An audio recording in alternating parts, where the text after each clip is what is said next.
Sermão A Felicidade de Aproximar-se de Deus, por Thomas Watson. Quanto a mim, bom é estar junto a Deus. Salmo 73, 28a.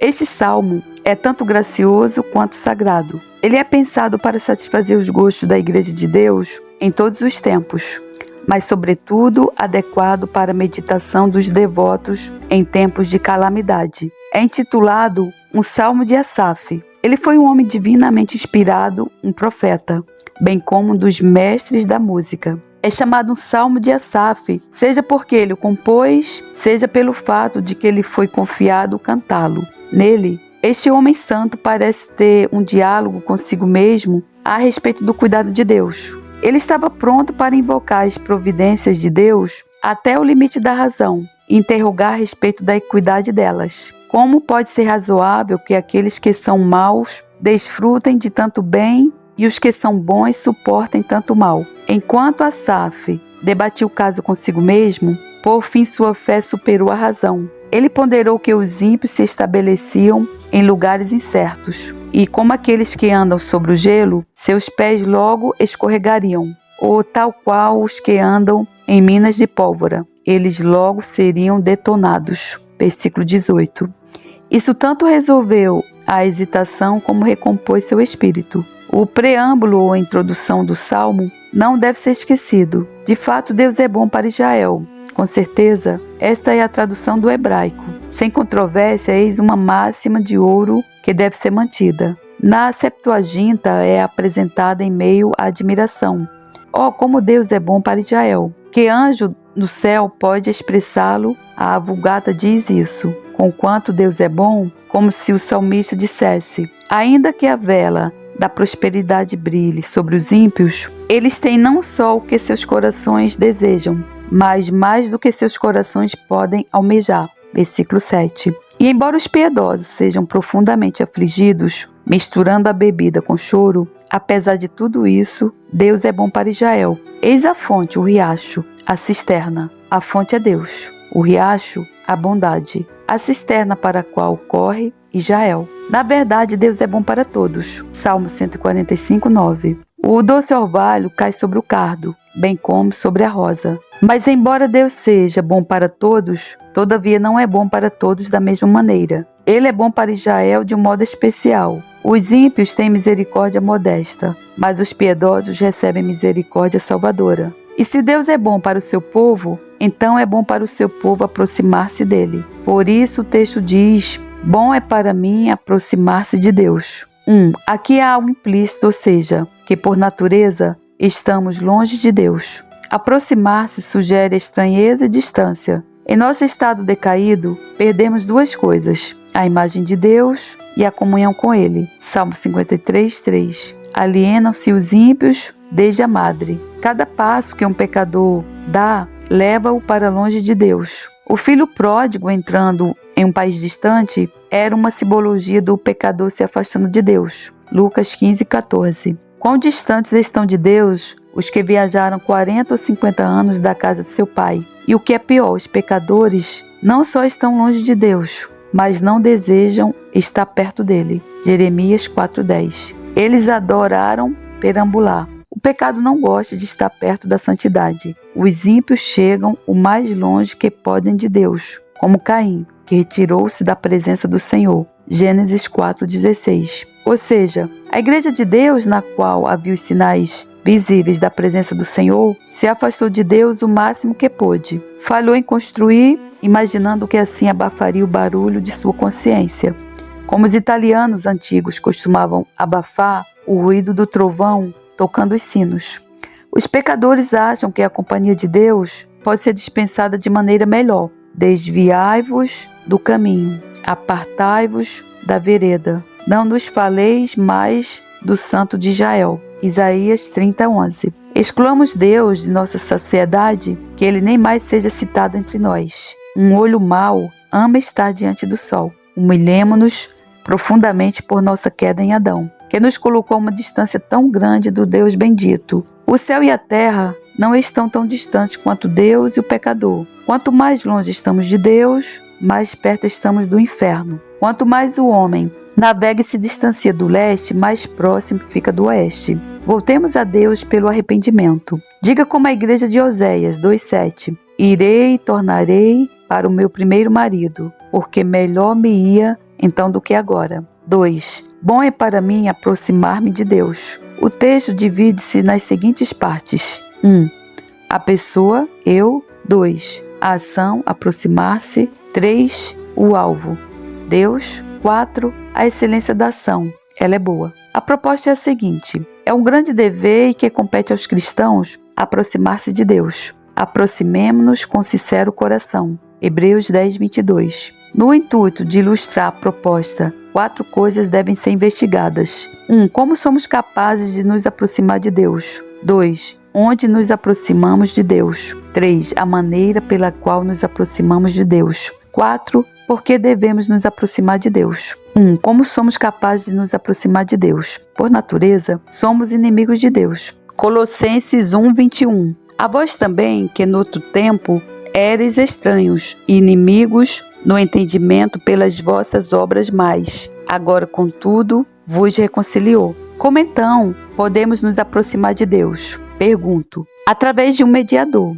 Apenas Jesus Cristo é a proteção entre nós e a justiça divina. Cristo, como nosso sumo sacerdote, assume nossa carne. O corpo de Cristo é chamado de véu, conforme Hebreus 10:20. Como Moisés, quando seu rosto brilhava tão intensamente, colocou um véu sobre ele para que Israel pudesse aproximar-se dele e olhá-lo. Assim, tendo Cristo vendado a si mesmo com nossa natureza humana, fez com que agora pudéssemos nos aproximar de Deus e contemplá-lo. E da maneira como Cristo abriu caminho para nós, para o Santo dos Santos, pela encarnação, assim também por sua crucificação, ele morreu para nos tornar amigos de Deus. Ao se infringir a lei divina, a justiça de Deus foi provocada e exigida vingança, antes que pudéssemos nos aproximar de Deus de maneira amigável. Então Cristo, como nosso sumo sacerdote, derramou seu sangue por nossos pecados e assim fez expiação. E que, havendo feito a paz pelo sangue da sua cruz, por meio dele, reconcilia-se consigo mesmo todas as coisas, quer sobre a terra,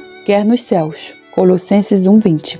Assim como José, por ser tão importante na corte, abriu caminho para que todos os seus irmãos se aproximassem da presença do rei, conforme Gênesis 47:2. Do mesmo modo, Jesus Cristo é nosso José, aquele que nos abre caminho pelo seu sangue, a fim de que então possamos nos achegar à presença de Deus. Por meio de Cristo, Deus está satisfeito conosco. Ele segura o cetro de ouro para que possamos nos aproximar e tocar o topo do cetro. 2. Onde nos aproximamos de Deus? Na prática de suas ordenanças. Na palavra, aproximar-nos do seu santo oráculo. No sacramento, chegamos para mais perto de sua mesa. Na primeira, ouvimos a sua voz. Na segunda, recebemos o seu beijo. Além disso, de uma maneira especial, também nos aproximamos de Deus em oração. A oração é a conversa secreta da alma e a comunhão com Deus. A oração sussurra aos ouvidos de Deus. Ele, do seu templo, ouviu a minha voz, e o meu clamor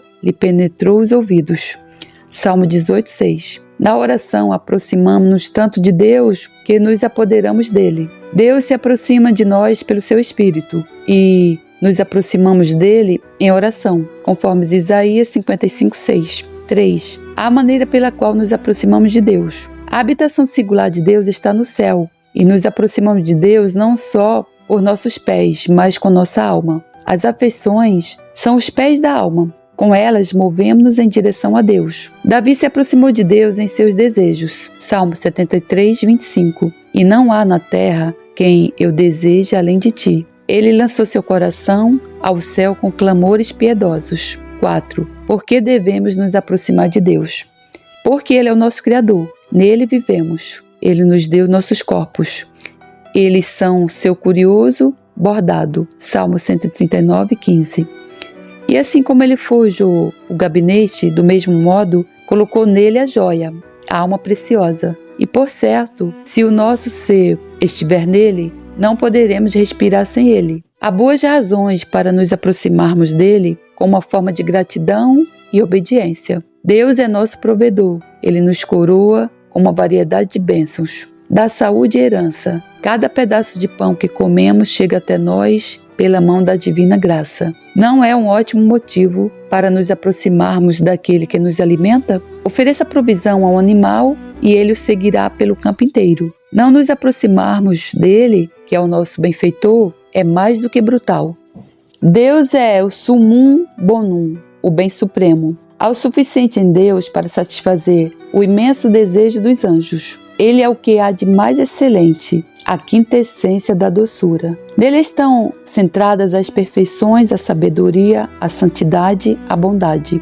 Nele há rios de prazer, onde a alma se banhará eternamente em infinito deleite. Salmos 36. De modo que aqui há base bastante para nos aproximarmos de Deus. Ele é o bem supremo. Todas as coisas anseiam por se aproximar da sua felicidade. Observe o caráter correto e o temperamento de uma alma graciosa. Está sempre se aproximando de Deus. Ama conversar com Ele em segredo. A pessoa regenerada de verdade não é capaz de ficar longe de Deus. Salmo 63, 8. A minha alma segue a Deus de perto. Uma alma obediente não pode fazer outra coisa a não ser se aproximar de Deus. Fora todo o amor que ela carrega por Deus, atrair o coração para o objeto amado é característica do amor. O que ama seu amigo visitará sempre. Aquele que ama a Deus o visitará. O coração eleva-se a Deus em uma carruagem ardente de amor. Uma alma virtuosa não pode evitar se aproximar de Deus por causa do relacionamento íntimo que desfruta com o Senhor. Deus é Pai, sem dúvida, tu és o nosso Pai. Isaías 64, 8. A criança não se alegra em se aproximar de seu pai? No tocante ao amor, não há pai como Deus. Seus filhos nunca terão escassez. Ele tem terra suficiente para dar a todos os seus herdeiros. Ele ama seus filhos tão completamente que nunca os deserdará. Como então podem os crentes se afastar do seu pai? Eles não conseguem ficar muito tempo longe de sua presença. Uma alma graciosa não pode deixar de se aproximar de Deus por ter encontrado tanta doçura e contentamento. Ao mesmo tempo em que se aproximou de Deus, atraiu virtude dele. Jonatas jamais experimentou tamanha doçura como quando mergulhou seu bastão no favo de mel. 1 Samuel 14, 27.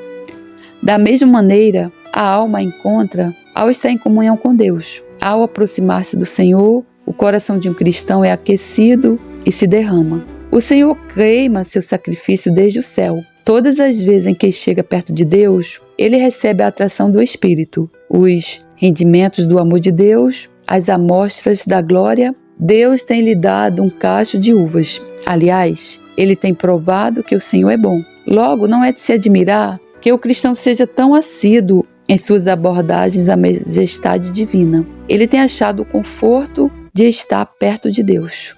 Ele repreende aqueles que, em vez de se aproximarem de Deus, achegam-se ao mundo. O mundo absorve todo o seu tempo e os seus pensamentos. Filipenses 3,19. Quem só pensa nas coisas terrenas, um bom cristão usa o mundo para sua necessidade, mas seu trabalho mais importante é aproximar-se de Deus, seja lá com o que tenha de negociar, e pouca seja a recompensa. Ele estará convicto de que Deus não é um perdedor. Ele entrega a Deus um sacrifício diário. Ele segue a Deus plenamente. Números 14, 24. Mas as pessoas gananciosas fazem do mundo seu tesouro, e aquilo que é seu tesouro é o que mais domina seu coração. Os mundanos vivem pela razão, e falar com eles de se aproximar de Deus é falar-lhes de enigmas e paradoxos. Não são capazes de viver acima da terra, assim como os peixes não podem viver fora da água. Eles têm a maldição da serpente sobre eles. Lambeu o pó. Os assuntos de natureza mundana afastam o coração de Deus. Eles impedem nossa passagem para a Terra Santa. Se a queda não tivesse arrancado o capacete da sabedoria dos homens, eles pensariam assim consigo mesmos: se existe alguma beleza no mundo, o que haverá em Deus que a criou? Ele dá a flor, a cor e o aroma, dá ao diamante o brilho, dá à comida o sabor. E se existe tal encanto nas criaturas, o que há em Deus? Ele é infinitamente melhor do que todas elas. Será que as coisas que não satisfazem afastam nosso coração de Deus? Acaso a gota nos levará para longe da fonte? A luz da vela nos apartará do sol? Devemos admirar a dádiva e nos esquecermos do doador? Salomão fala de uma geração de homens. A loucura está em seu coração. Eclesiastes 9:3. Aqueles que se aproximam do mundo e deixam Deus, a loucura está em seu coração. Quão vazias e insignificantes são todas as outras coisas sem Deus. Eles permanecem em sua questão mundana, em sua aquisição dolorosa, em sua fruição abundante, em sua duração moribunda, em seu negócio condenatório. Ele repreende os que se aproximam de Deus, mas o fazem com hipocrisia. Eles se aproximam com os lábios, mas não com o coração. Isaías 29:13. Os judeus, alguém pode dizer, usam grandes demonstrações de adoração. Em suas sinagogas queimam velas para honrar a Deus. Mas nenhuma devoção interior pode ser percebida. De que adianta pompa sem piedade? Os pecadores dão a Deus a adoração de seus corpos, mas guardam o coração para outro objeto que amem mais. O coração é uma virgem a quem o próprio Deus é pretendente. Provérbios 23:26 diz: Meu filho, dá-me o teu coração. Aproximar-se de Deus com o corpo, mas não com o coração, é abusar de Deus. É como se alguém entrasse numa farmácia e pedisse remédio e lhe desse um copo vazio. Aproximar-se de Deus sem o coração é praticar a devoção e ir para o inferno coberto com o manto da religiosidade. Ele reprova aqueles que, em vez de se aproximarem de Deus, afastam-se de Deus. São renegados. Antigamente pareciam dar flores belas e deram boa esperança de sua conversão, mas sua primavera transformou-se em outono. Tanto o medo da perseguição quanto a esperança de promoção os afastaram da confissão pública da fé. Oséias 8:3 diz que Israel rejeitou o que é bom. Em Augsburg, os papistas davam 10 florins por ano àqueles que insurgiam contra a fé protestante. Os homens se afastam de Deus porque nunca tiveram o Espírito Santo para confirmá-los. Como habitação do Espírito, nunca receberam a licença final de Deus. O Espírito no coração é chamado de garantia, não de penhor. O penhor pode ser requerido e retirado, mas uma garantia permanece e é parte do montante deixado para trás. Oh, quão abominável é afastar-se de Deus! O nome Judas é tido como abominação ainda hoje. Claro que nenhum protestante chamaria seu filho de Judas. E quão sombrio foi o seu fim. Ele que não teve afeição por um Cristo inocente, as entranhas jorraram para fora. Se é bom que nos aproximemos de Deus, deve ser ruim nos afastarmos dele. Salmos 37:38. Destruíste todos os que buscam satisfação longe de ti. Isso exorta a todos nós a que nos aproximemos de Deus.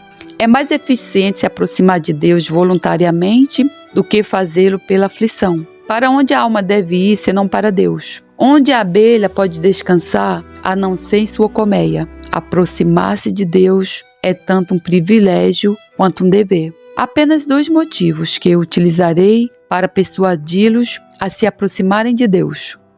A primeira está no texto. Aproximar-se de Deus é uma coisa boa. É bom para mim. Que isso é bom aparece de várias maneiras. Aproximar-nos de Deus é a nossa sabedoria. O valor da sabedoria excede a de rubis. Provérbios 31:10. Nenhuma joia que usamos nos adornará tanto quanto a sabedoria. E onde a sabedoria pode ser mais notada do que em nossa proximidade com Deus? Andar na companhia de grandes homens é considerado sabedoria. Provérbios 19:6 diz: Muitos suplicarão o favor do príncipe, mas o amor de um príncipe é mutável. Quantas vezes o sol do favor real se põe em uma nuvem? Mas é sabedoria aproximar-se de Deus. Ele é o amigo mais doce e o pior inimigo. Aproximar-nos de Deus é uma honra para nós. É uma dádiva conversar com personagens nobres. Que ocasião solene é que o grande Deus permita que o pó, o pecador, aproxime-se dele. Certamente o apóstolo falou disso com uma santa jactância em 2 João 1:3. Nossa comunhão é com o Pai e com seu Filho Jesus. Como se ele dissesse: não andamos com os camponeses do mundo, somos do sangue real do céu. Vivemos acima dos outros homens. Nossa comunhão é com o Pai. O fato de que o Rei dos Reis há de estender o cetro de ouro para nós, convidar-nos, receber-nos em sua presença e ordenar que nos aproximemos, não é um favor insignificante. 1 Samuel 12:2. e ajuntou-se a ele todo homem que se achava em aperto, e todo homem endividado, e todo homem de espírito desgostoso. E ele se fez chefe deles, a fim de que nós, aflitos e endividados, possamos nos achegar a Deus. E ele não será apenas nosso capitão, mas nosso marido. Isaías 54:5. Que honra transcendente é esta! É espantoso que Deus não nos expulse de sua presença, mas que tenhamos a permissão para ver o rosto do Rei. E ele nos envie porções de sua própria mesa. É uma honra que convém mais aos anjos do que aos homens. Aproximar-nos de Deus é a nossa segurança. Deus é uma torre forte. Provérbios 18:10. Em tempos de perigo, é bom aproximar-se de um forte ou castelo. Abacuque 3:4. Seu esplendor era como a luz do sol. Raios lampejavam de sua mão, onde se escondia o seu poder. Os raios que saem das mãos de Deus são para punir seus inimigos, e o ocultamento do seu poder é para salvaguardar seu povo. Deus é uma fortaleza inexpugnável. De fato, não há segurança senão em aproximar-se de Deus. Se a ovelha se desvia do aprisco, corre perigo com o lobo. Se nos desviarmos e nos afastamos de Deus, corremos perigo com Satanás. Aproximar-nos de Deus é a nossa paz. A única coisa que interrompe a nossa paz é quando não nos aproximamos de Deus. Mas que harmonia, sim, é céu na alma quando ela se aproxima de Deus. Salmo 119, 165. Os que amam a tua lei desfrutam muita paz.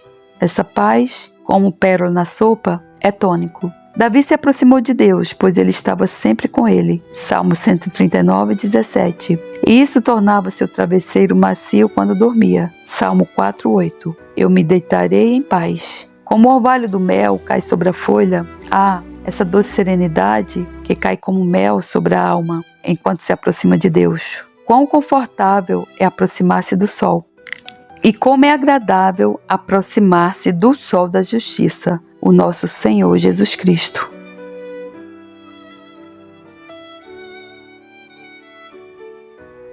Aproximar-nos de Deus é nossa riqueza. É bom aproximar-se de uma mina de ouro. Se nos aproximarmos de Deus, Ele nos enriquecerá com promessas e consolações divinas. Ele nos enriquecerá com a pérola de grande valor. Mateus 13:45. Ele nos recompensará como um rei, sim, como um Deus. Entregará suas terras e joias para nós. Ele nos dará as flores da primavera de alegria aqui e a colheita da glória do porvir. Se nos aproximarmos de Deus, Ele se aproximará de nós. Se nos achegarmos a Ele no dever, Ele se aproximará de nós em misericórdia. Quando o filho pródigo se aproximou de seu pai, o pai se aproximou dele e lançou-se ao seu pescoço e o beijou. Lucas 15:20.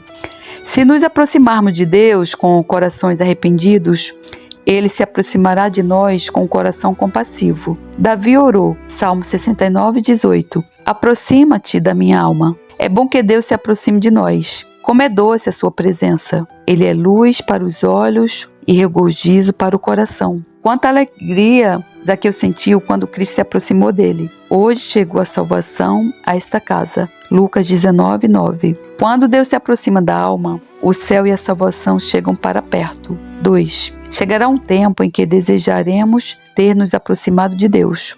Em breve, estaremos nos acercando de nosso túmulo, como em Salmo 107:18. E chegaram até as portas da morte. Os ímpios não se importam com Deus, contudo, na morte, desejam se achegar a Ele. Então choram, como relata Mateus 8:25. Senhor, salva-nos ou pereceremos. Então misericórdia, misericórdia. Eles correm para Deus em aflição, como os homens correm para uma árvore em busca de abrigo durante a tempestade. Mas Deus não abrigará seus inimigos. O Senhor dá ao pecador abundância de misericórdia durante a vida. Como você viu um pai amoroso subornando um filho pródigo com dinheiro para ver se conseguia recuperá-lo. Mas se o pecador não for forjado em misericórdia, logo na morte, o sol da misericórdia se põe e uma noite escura de ira o alcança. Aqueles que não querem se aproximar de Deus como amigo, experimentarão Deus se aproximar deles como inimigo. O que devemos fazer para nos aproximar de Deus? Contemplemos as maravilhas de Deus. Ele é o Deus da glória. Salmo 29:3.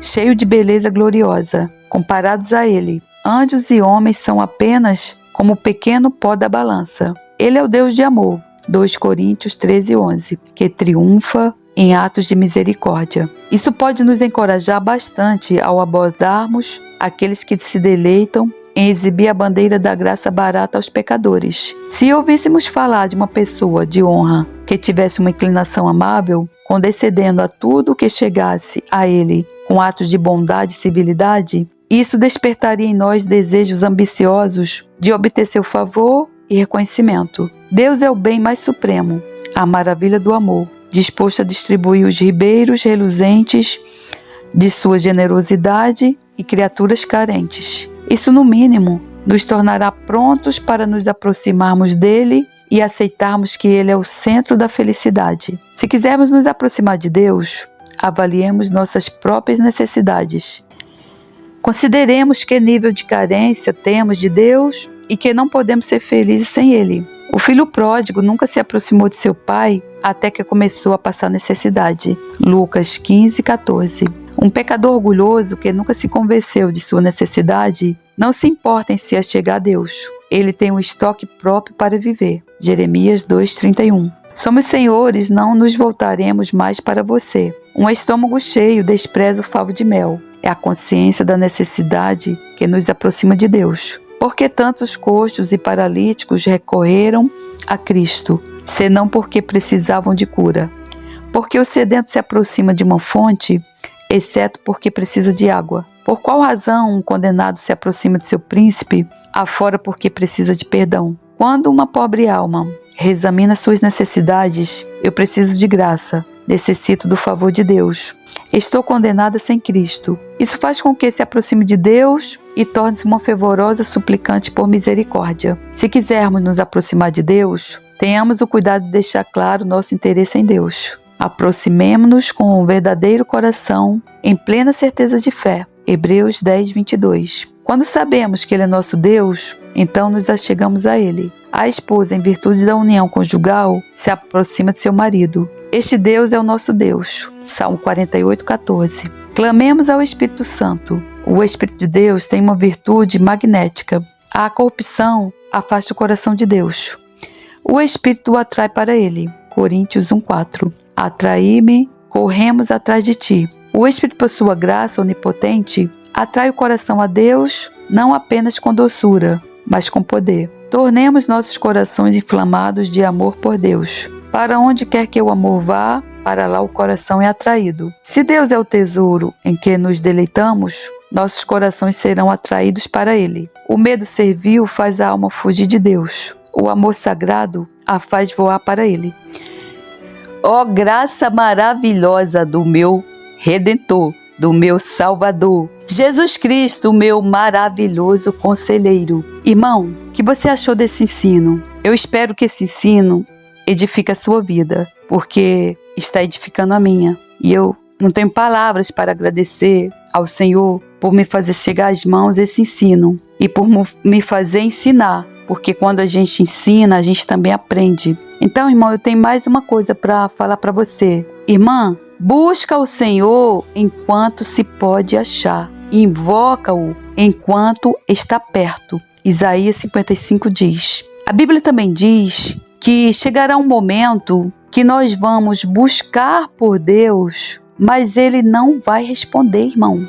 Então, irmão, o que tu está esperando para se achegar a Deus? Irmão, se achega a Deus por amor, irmão. Não vai a Deus como eu fui, irmão. Eu fui já no estado deprimente, depressiva, cheia de enfermidades, cheia de demônios, afastada do trabalho, uma vida sem sono, sem dormir, sem paz, uma vida debaixo das flechas, porque a Bíblia diz que Deus prova os retos, que são justos, os crentes, aqueles que confessaram o Senhor Jesus como seu Salvador. Deus nos manda as provas. Hoje Deus pode mandar uma prova para mim.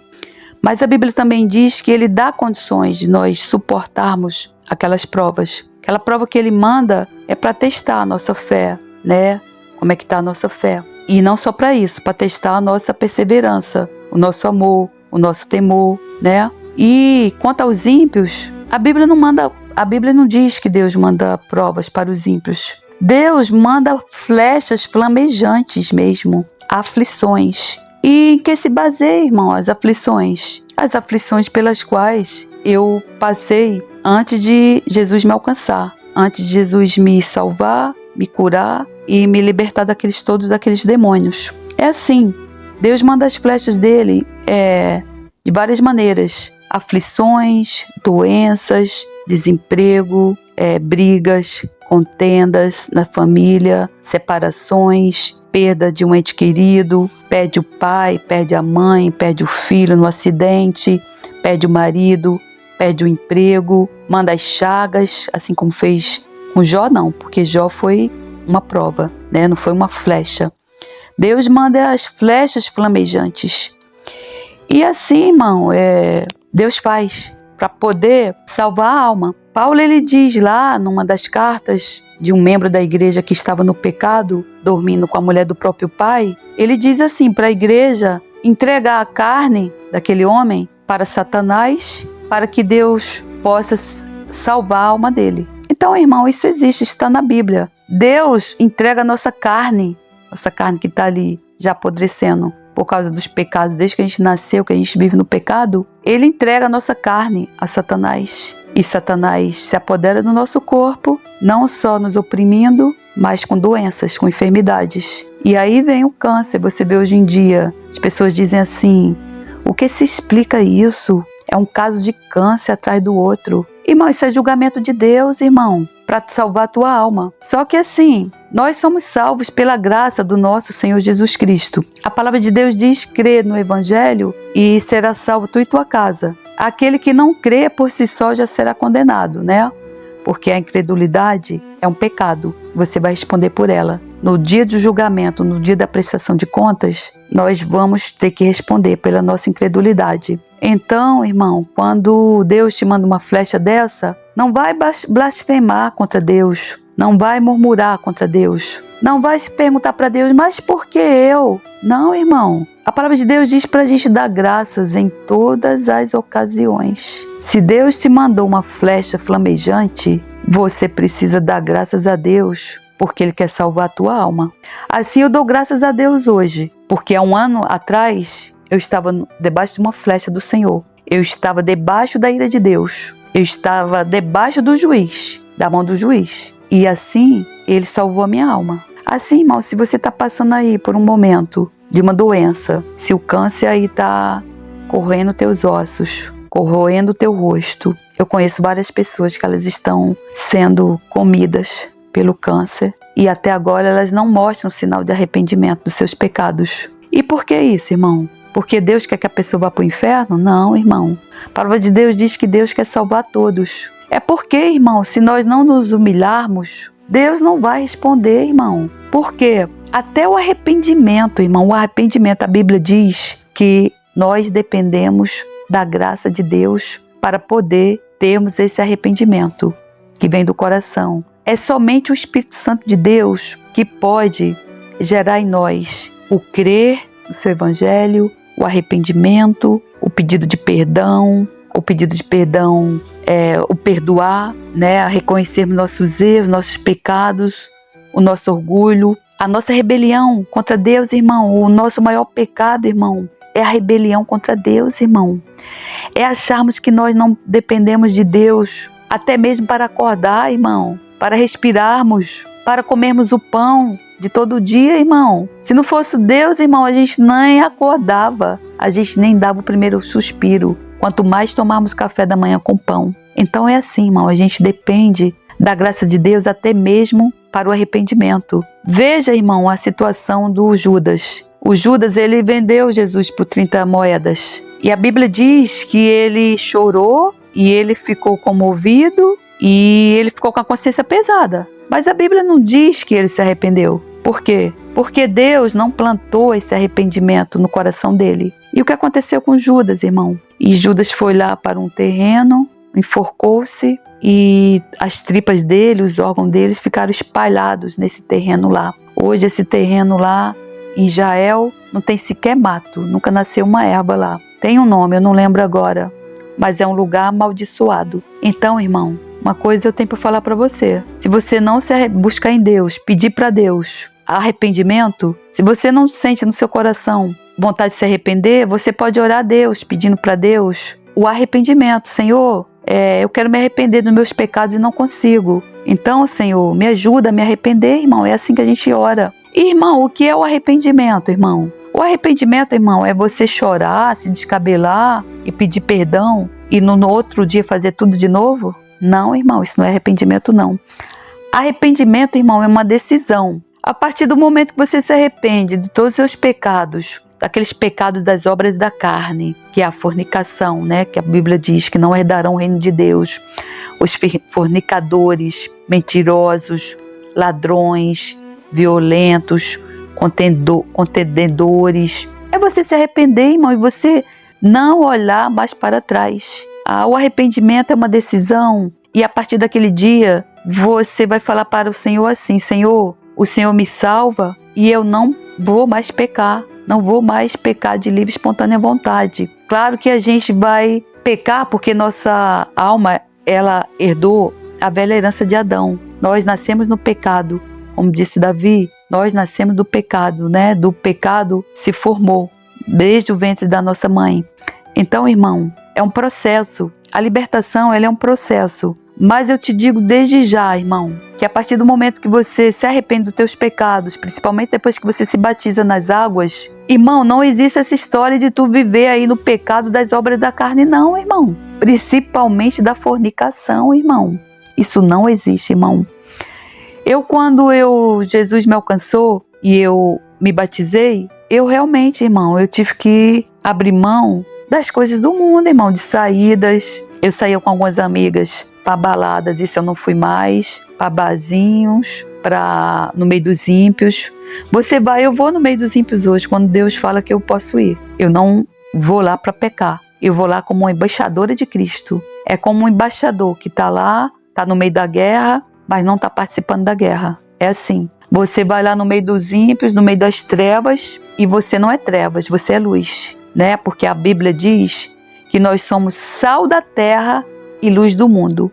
Se você é luz do mundo, irmão, como crente, e você não está no pecado, você vai iluminar, irmão, as trevas, irmão. Você vai iluminar a escuridão, irmão. Você vai iluminar, irmão, uma masmorra para que um irmão saia dali. Você vai iluminar, irmão, até o inferno. Sim, porque Deus, ele está lá no inferno também.